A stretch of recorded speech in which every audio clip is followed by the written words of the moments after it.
You know, Dave, I just love campaign settings. When they come out, there is just so much awesome stuff that you can add to your games. Oh yeah, I can see that, but do you have a favorite setting? I love Eberron, all the great stuff in it. I just wish that they would release it already. But Ted, they already have. Oh, let me see it. Let me see it. Let me see it. Maybe we should just jump in and give our first impressions of the Eberron campaign setting, Rising from the Last War for 5e D&D.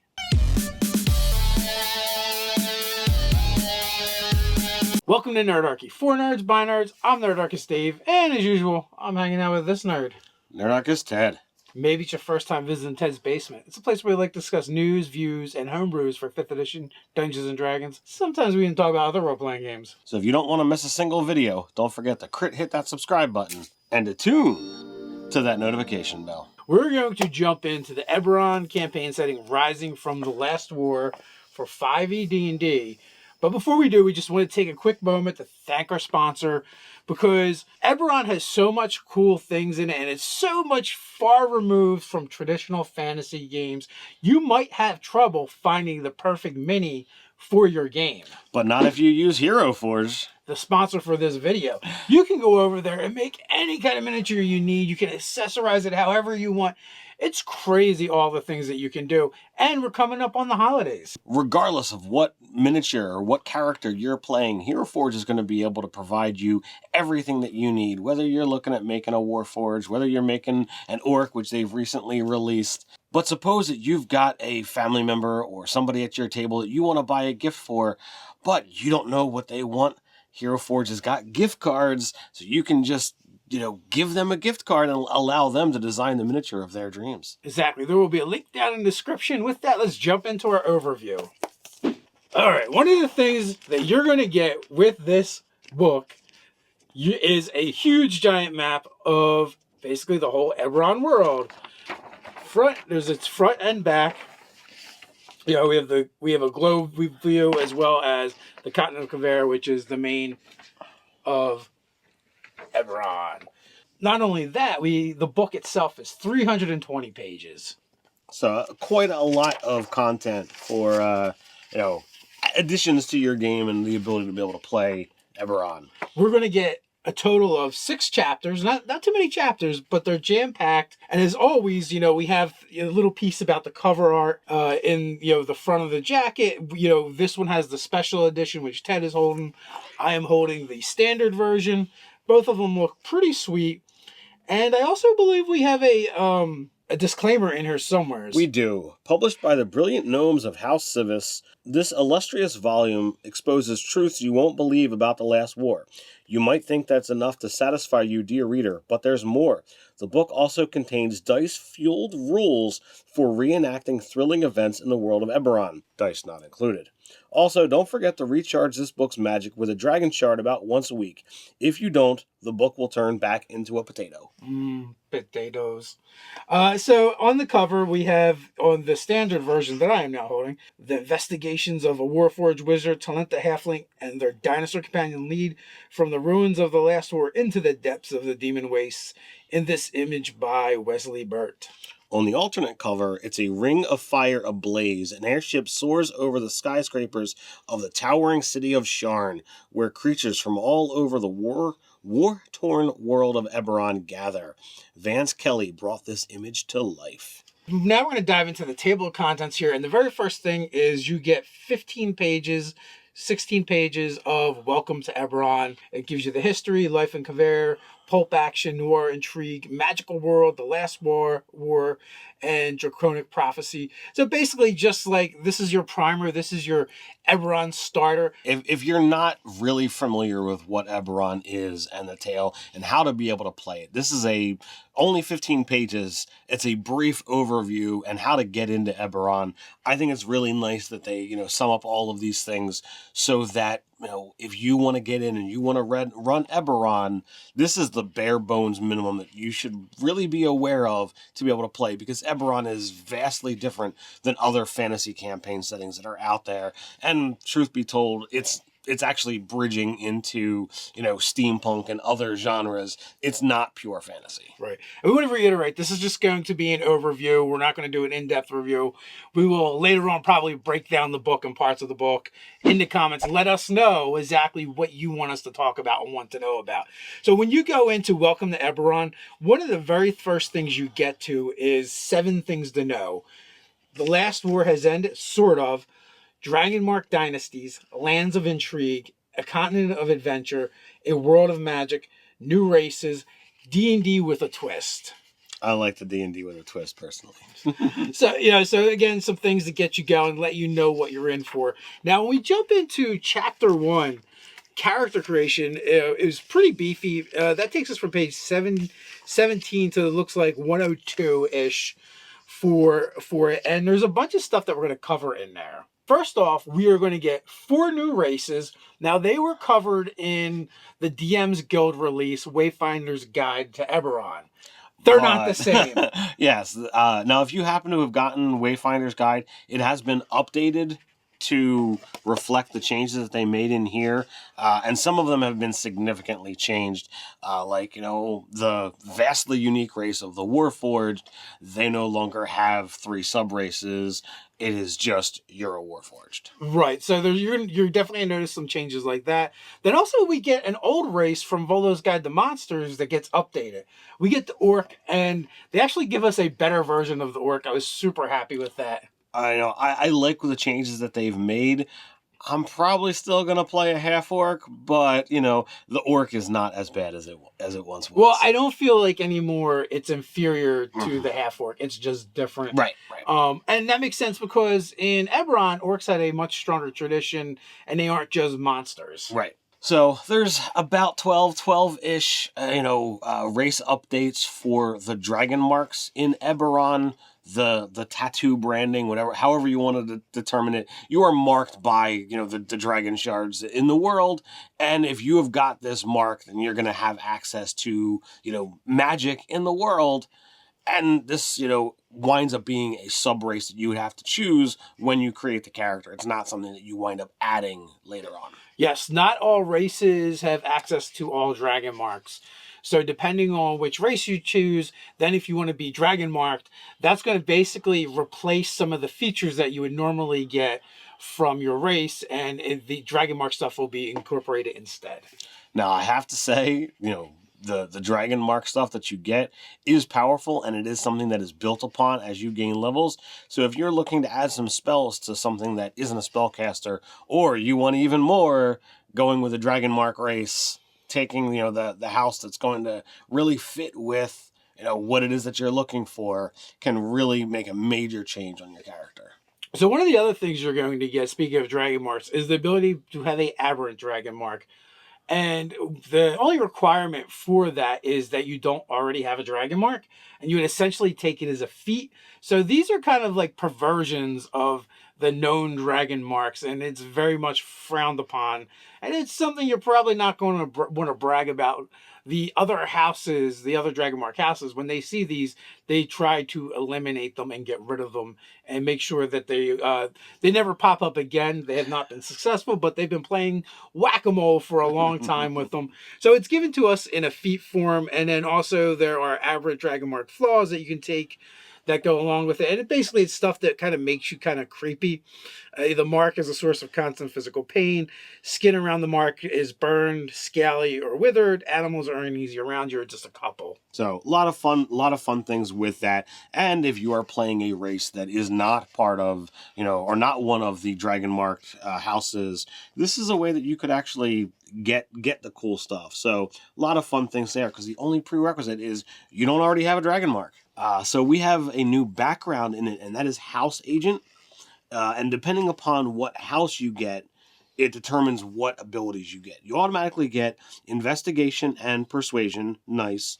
But then, again, you choose which house you want to belong to, and then that tells you what 2 tool proficiencies that you're going to get. So if, your House Vandalis, you get an Herbalism kit and Vehicles Land. If your House Caneth, you get Alchemist Supplies and Tinker Tools, and so on and so forth. A lot of fun things that are there. And it's a way, especially considering how the Artificer uses tools, to have another background that's going to give you 2 different tool proficiencies. So next up in Chapter 1 is also a new character class. And yes, this is one many of us have been waiting for a long time. And that is the Artificer, which we're going to go in depth into the Artificer in a different video. But no, we have access to it. This is the final incarnation. I'm not quite sure how much it's changed from the last incarnation, but I can tell you it's vastly different than the first one. So far, I'm liking what I see. Short and sweet. It's got, it's a full class. It's got 3 different subclasses or 3 archetypes that you can choose from within it. You get the Artillerist, the Alchemist, and the Battlesmith. I'm pretty pleased with what's here. I'm excited at some point in time to play an Artificer, for sure. So that leaves us with only one thing left to cover in Chapter 1, and that is group patrons. So the idea here is, groups and organizations are vastly important, and this is going to, tie in farther with that whole concept, even so much that you can create a group yourself, and you being the major, benefactor of said group. It ties into the Xanathar's Guide to Everything, where you've got downtime that can affect this, and including, earning from it. So with that, in the group patrons, they give you an examples of a bunch of them, the different types, because they have a bunch of different types that are listed. It also gives you enough information for a DM to create a new one, or for the players to actually start their own. So basically, it's just a way to tie your characters into the world more and have built-in story hooks, essentially. So I would say that, even if you're not planning to play Eberron, I think this section is a really good read, because it kind of helps define things for you as the DM of how things could possibly or should possibly be laid out in your own world, in your own game. So definitely a thumbs up to this section. Highly recommend reading it. All right, that brings us to Chapter 2, and that's the Kuvare Gazetteer. And, basically this section breaks down into like 3 subsections is the way I see it. And that's the nations of Kuvare, distant lands, and Faiths of Kuvare.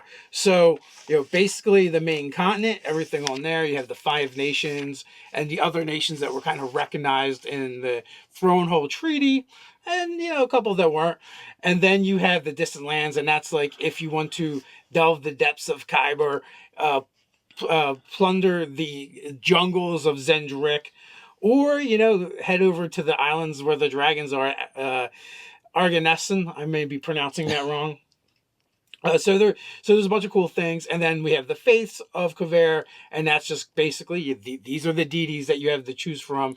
This is going to be super important to your clerics and your paladins. Yeah, I think Faith is a very big part of many D&D worlds. I think it's even bigger in Eberron than some of the others, and there's unique deities, so you really want to be able to know and get into who they are, and this book's got it for you. Yeah, one of the cool things about the Eberron Pantheon is it's relatively small. Like it's not as vast as some of the other campaign settings, so it makes it more prominent. You don't have to go and study the the dozens of Pantheon in Forgotten Realms. It's you've only got a handful. So next up is Chapter 3. And that is Sharn, City of Towers. And basically they focus a lot on this one particular area in Eberron. One, it's just a really cool urban setting it's different than most other fantasy cities because it's built up, not out. And they basically give you a breakdown of all the different neighborhoods, as well as some of the important things you might want to know about adventuring there. Yeah, you can learn about all of the fun things and how it's got an affinity with the elemental plane of air. So gravity is a little bit lesser, allowing them to build these massive skyscrapers. And you don't usually see skyscrapers in D&D, but with Sharn you have that. And the city is so vast, both up and out, that you've got many adventures that can be run in it. And, this chapter's got, most of the information that you're going to need. All right. So next up, Chapter 4. This is going to break down into several sections again. 3 sections plus a whole adventure. The first section is building Eberron adventures, and it gives you a whole concept on adventure themes, reoccurring villains, how to keep your villain alive. I think those are things that a lot of GMs would really like to be able to have. The reoccurring villain is a movie and TV staple, and so many D&D campaigns, the DM wants to keep the villain alive, and the players just keep finding ways to kill it. So they've given some feedback, some ideas of how to actually make that happen, which I certainly enjoy. Well, not only that, Eberron is a great, fantastic setting, and one of the reasons is there are so many adventure hooks just built into the setting, and they kind of go into that. They talk about the Aurum, Cold of the Dragon Blow, Dragon Marked Houses, Dragons, the Dreaming Dark, Drome, or Droam, Gatekeepers, Goblinoids, Heirs of Dakan, and these are all kind of themes that you could use in your game. These are all things that you could use to build adventures around. And that's just the basic premise, and that's before you even get into creating unique and interesting NPCs that can extend that even further. Yes, and and those things that I all mentioned, not only are they to be used as themes, but they're organizations or their countries or nations. And even the Dragon Mark houses, they operate like their own little nations themselves, and it's ways to use those. But moving on, it also discusses the Last War, or more specifically, like remnants of the Last War, or even like playing and running an adventure at the very tail end of the Last War. And looking at here, we have the Lord of Blades, the Lord of Dust, the Mornland, Order of the Emerald Claw. These are all things that kind of came about because of the Last War. And can be incorporated into your adventures. So next up, we have Adventures in Sharn. And as I had already said, there's a lot of great things that you can be built upon. They had the subsections. You've got Crime in Sharn, the Boromar clan, the Dosk, House Tarkan, the Tyrants, the Sharn Watch. A lot of things that, these are organizations. They're things that can be allies, they can be rivals, they can be your adversary that you have to overcome in order to complete your mission. Where in the previous section it kind of went over factions that span the globe or span all of Eberron. Here we're looking at specific factions that span the city of Sharn. Many of them are criminal organizations, except for the Watch, of course. Well, maybe, depending on how you run your game. But then they have House Tarkanan. One of my favorite threads from Eberron is House Tarkanan. It is basically the house that was destroyed because they bear the aberrant dragon mark. So there was a whole war fought over and everything, I believe, before the Last War even happened. So it's a super cool thing and element that I was playing with and using in one of our own games. So before we move on to the next section, the last thing in building Eberron is there's a little mini adventure. It's called Forgotten Relics. So if you want to dive in and get a sampling of Eberron, that's a great place to start. Looks like it's about 15 pages, 14 pages-ish, so yeah, mini adventure. Next up, we have Chapter 5, Treasures, which they break it down into 3 sections, but I broke it down a little bit more. They have Dragon Shards, you have magic items, everyday magic items is how they've got it broken down. But I'm going to actually cheat and look at my notes here. I actually added Eldritch Machines as well, that kind of fits between magic items and the everyday magic items section. All right, so the first thing up is Dragon Shards, and they give you descriptions of the 3 different types: Eberron, Kyber, and Sybaris. Sybaris, I'm not entirely sure either. But yeah, Dragon Shards feature prominently in the world of Eberron. They use it to power all kinds of things, magic items, the houses use them, elemental craft. So yeah, they're a super big deal. The Eberron Dragon Shards, they talk about them being, ground up into, dust or powder that can be used, as long as it's an equal value, for any magic spell that has a component cost. So, and it's like, oh, well, I don't need those things. I just got all this powder. So you're going to get the 3 Dragon Shards, and then we're going to go over magic items. There's about 25 new magic items presented. And there's a lot of fun things that are in here. Things that, you're missing a limb. Oh, well, there's something that you can use. There's stuff that's specific to, Warforged. What I like about, a lot of these different things is they have a whole subsection of magic items that have a symbiotic nature. So you have to like hold it or, do something specific for the entire attunement process, and then it clings to you. It attaches to you physically and magically, so much so that you cannot voluntarily end your attunement, and someone can't remove it from you. And it gives you some cool stuff. Most of them, if you are the subject of a remove curse spell, it detaches, ends the attunement, and leaves you. So I like that. There's an arcane propulsion arm. So if you've lost a hand or an arm, you can attach this to the stump, and you now basically have this robotic arm that, like so many of those old, fighting robot shows, you can put out your arm and launch the fist across the battlefield that returns to you afterwards. I totally dig that. It fits very well with the Eberron theme, and I know that I'm going to be adding that to my D&D game. And then we also have Eldritch Machines. There's about 6 of them, and these are things like the Warforged Creation Forge. That, part of the Treaty of Thronehold was that thing was shut down, and we won't be making any more of those guys. Supposedly. Yeah, but rumor has it. So, they're going to be like plot devices. They're going to be adventures in and of themselves. These are not really meant for your players to get a hold of them and for them to be using in your game at all. They're story pieces. They're elements that, you can have as, the villain has access to it, or, you have to investigate. An end game is shutting it down, starting it back up, whatever need be done. So a lot of fun things there. And the final section is everyday magic items. And that's kind of where they cover, they get into magic creation and magic item creation a little bit more, because it's featured a lot more prominently in Eberron. And not only that, magic is a lot more common.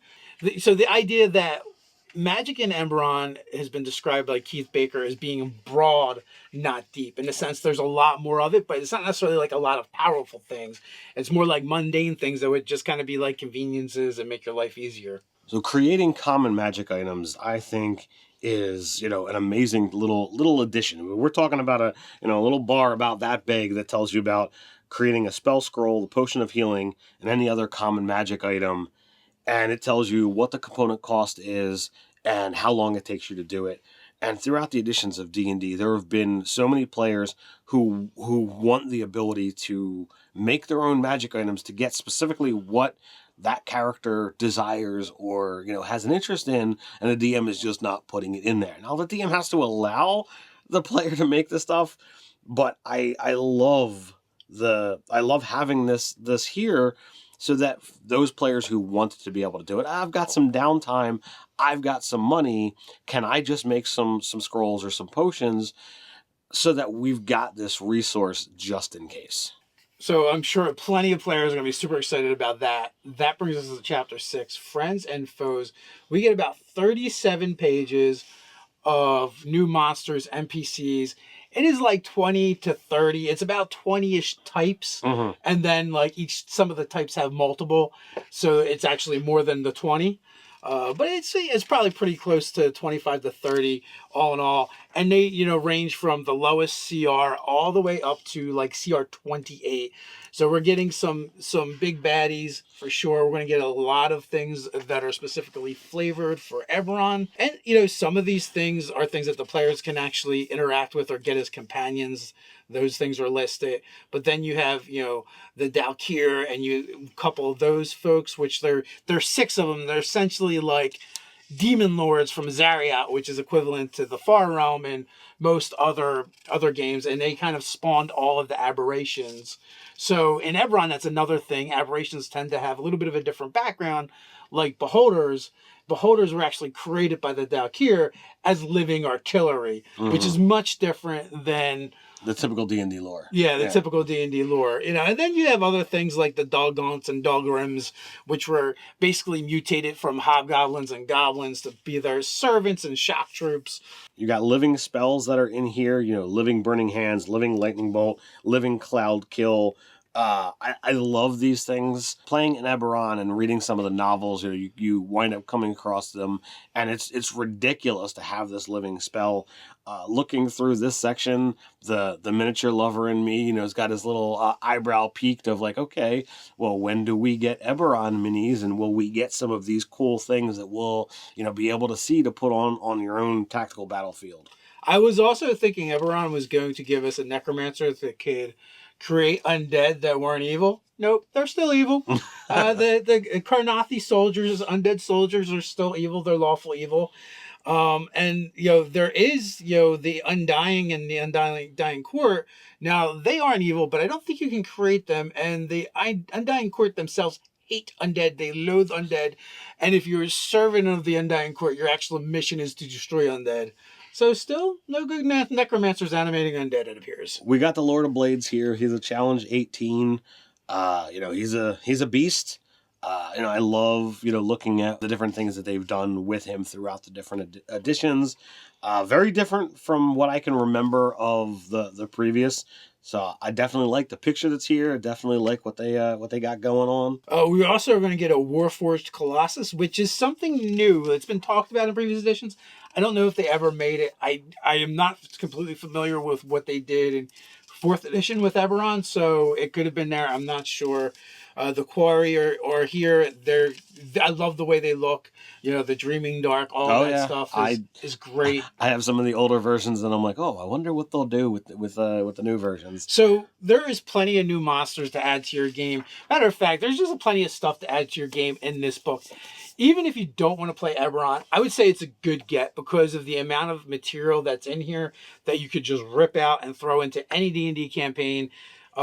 If these are elements that you want to include. I mean, a new class, race variants, new monsters, new magic items, magic creation rules, the whole concept of group patrons and organizations.